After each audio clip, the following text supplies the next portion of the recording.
going to do a little bit of Spark, a little bit of Java, and we are certainly going to continue on our efforts we started with DataFriday number 5, where we ingested data and started manipulating the schema, and number 7, where we continued this effort using JSON, and we looked a bit into nested JSON files. We are now going to build on both of these examples to make a union. Okay, so let's start by looking at code, right? It's a Friday. Let's look at code. So just let's start by a small reminder of what we did in the previous sessions. We looked at this example. So I'm going to run it really quickly. I'm not going to explain anything. This is in our wrong run.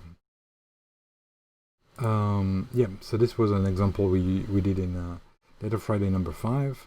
I post a link in the video. Okay, so it's basically starting reading a file. We can look at the code while it's running. See, we're getting the session. We are reading the CSV file, counting it. Then we're kind of normalizing a little bit the operations, the data frame here. And then we are dropping some columns, and then we are playing a little bit with the partition things. Okay, so that was the result. Was here is my data frame with the name of the restaurant, the city, the states, the type of restaurant, facility, the county, the ID, and that's a more detailed data frame. And then we counted partitions.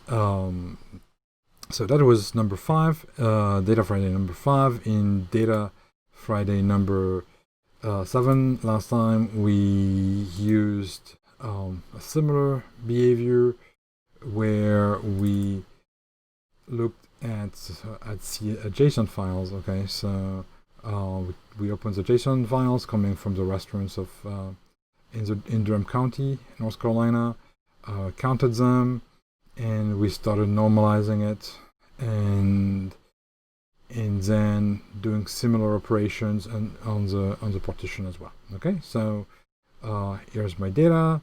Here's the data as nested, and this is playing a little bit with the partition.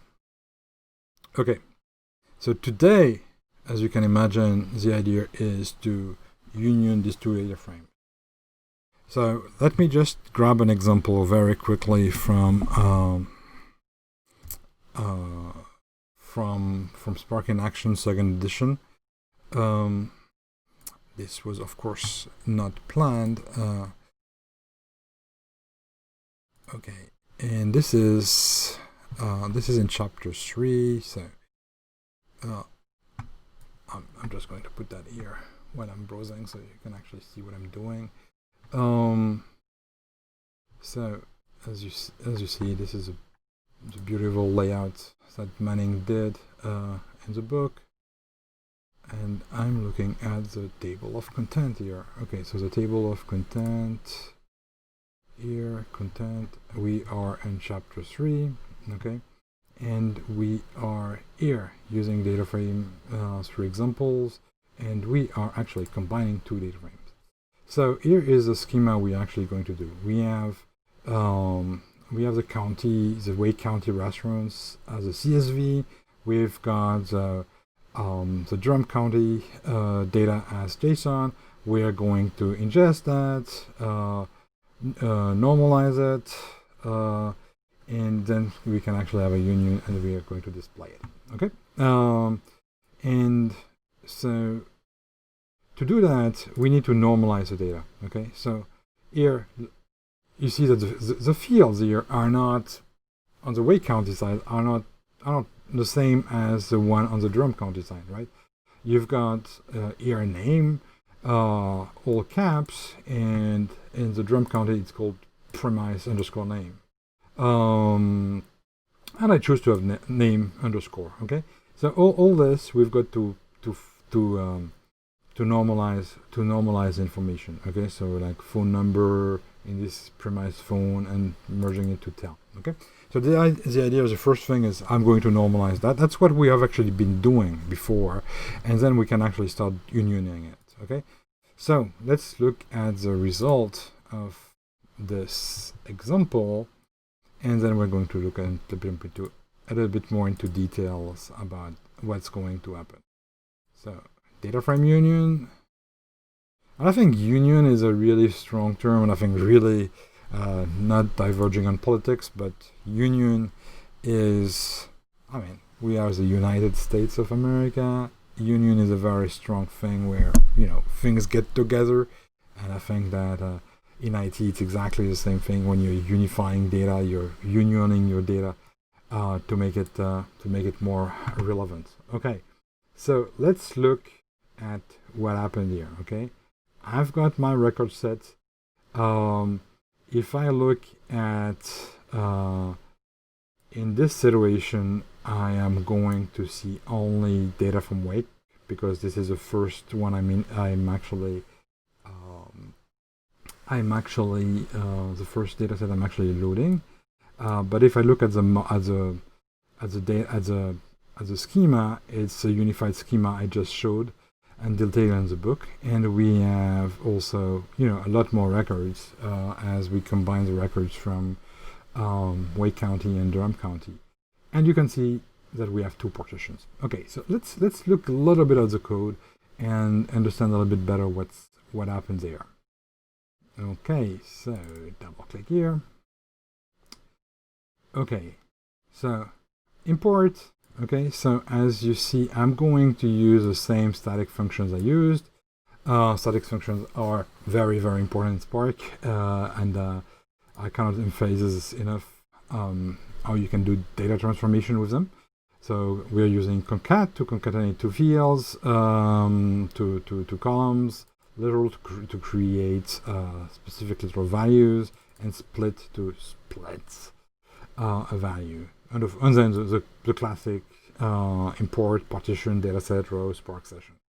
Okay, so if I'm going there, main, I'm instantiating my DataFrame application, and I'm starting it.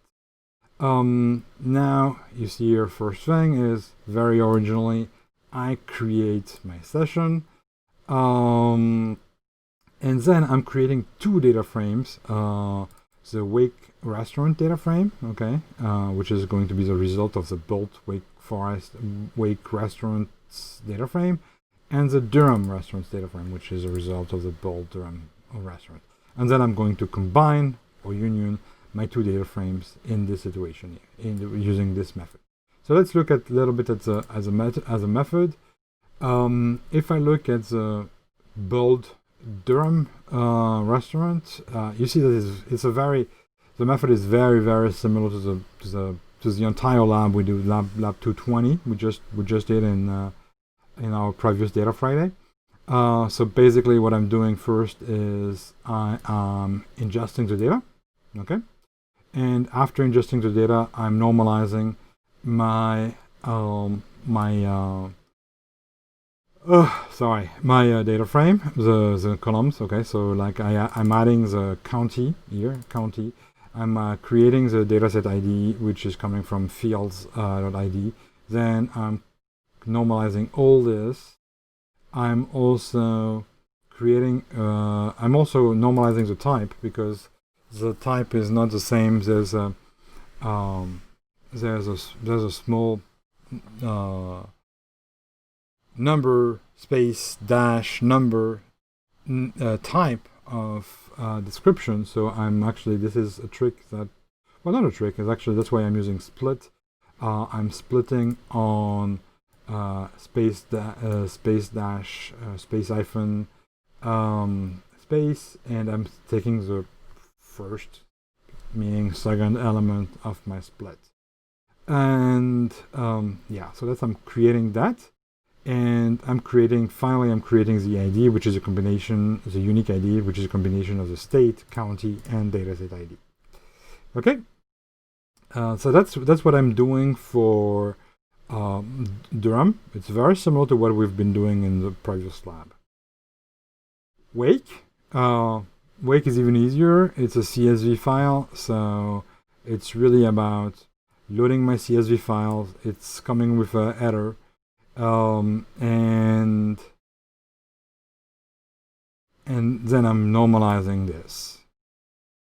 And at the end of it, I'm creating the same thing. I'm creating the ID, which is a result of the concatenation of the state, the county, and its ID in the dataset. Same thing, and then I'm returning the data frame. So far it should not be any kind of mystery for you. It's very, very classic in what we've been doing. Let's see how we can actually combine those data frames by unionizing them. So as I'm calling my dataset with specifying my data frame, my first data frame and my second data frame. Well, the very easy thing is I'm just doing that. Okay, so I'm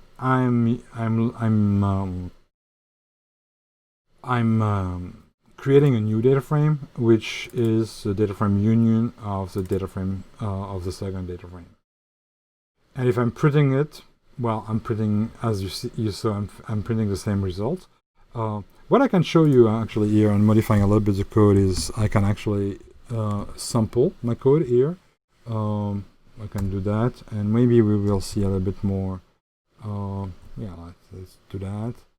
Dot show 20. It might actually give us a little bit more different results. Let's me run that.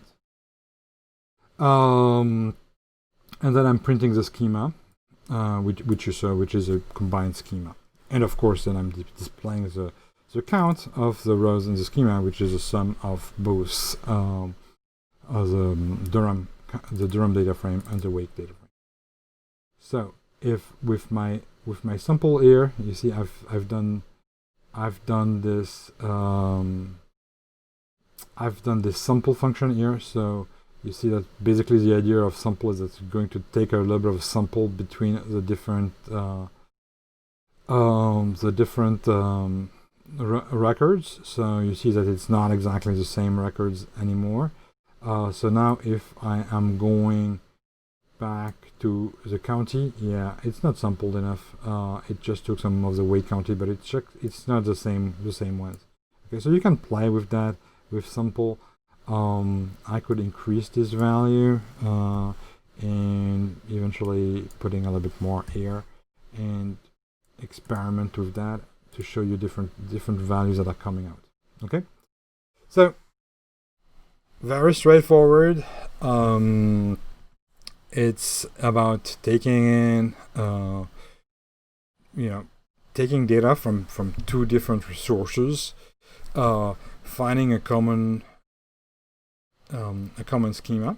Okay, so two data sources, common schema, transforming to each source to this common schema, and then being able to union by name. Okay, there is two union functions. There's a union, simply union, and a union by name. There's a slightly difference which is explained in the book. But in our situation, because we've got name column and the column may not be in the right order, we are between the two data sets, we're using union by name, which uses the column name to perform the union. And here I have more records. Yeah, looks like we're really stuck with Wake County. Not that big of a deal. Okay, well, you'll have to do that, an experiment on your own, how to change the values of the sample to change that. Okay, so I'm going to remove that. And now, what you could also see in this scenario here, if I'm looking at the results, is the partition count is 2. Okay, I did not do any repartition. So if you remember from the first example, or if I count the partitions, you were having only one. Okay, so if I'm copying this code here, and I'm just putting it here, okay, and putting it here, so modifying the Durham and wake functions, and then I'm running my app, you will see that after the initial ingestion, I will have one partition for wake and one partition for Durham, right? Okay, so partition 1. Okay, so that was a Durham function called, and the wake forest partition was also 2. It was also 1, and when I'm combining them, then I've got, as you can see here, I have 2 partitions. Okay, so it's not a big deal. It just identifying also that the data stays where it is, even when we're creating partitions. That there's no, the data is not moved back together to create one. Is the data frame is actually keeping a reference to the physical data in the partition down there. So if I want to repartition, I can repartition after. Okay, so I'm removing that, and here if I want to repartition, I can say my data frame equal data frame repartition. Is that the syntax? Yeah, probably. And if I run that now, it's going to repartition the data in one. It's not, partitions are not that critical, and I'm not trying to insist overall on partition. It's just for performance tuning later, you may have this kind of consideration to see. And here's my partition. All my data is now in one partition. It can be useful when you're doing complete joins, when we're doing, to avoid data skewing,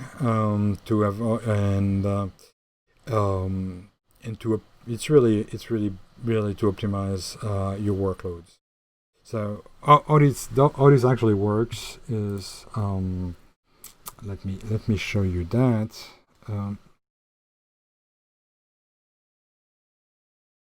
Let me show you that by a quick drawing. Okay.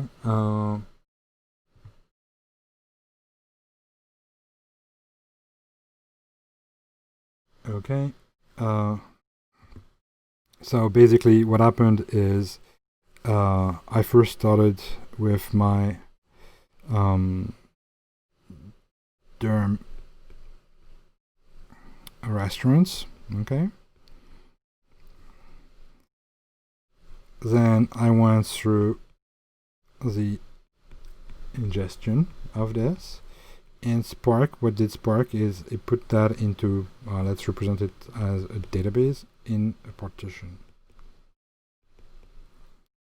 When I did the same thing with wake,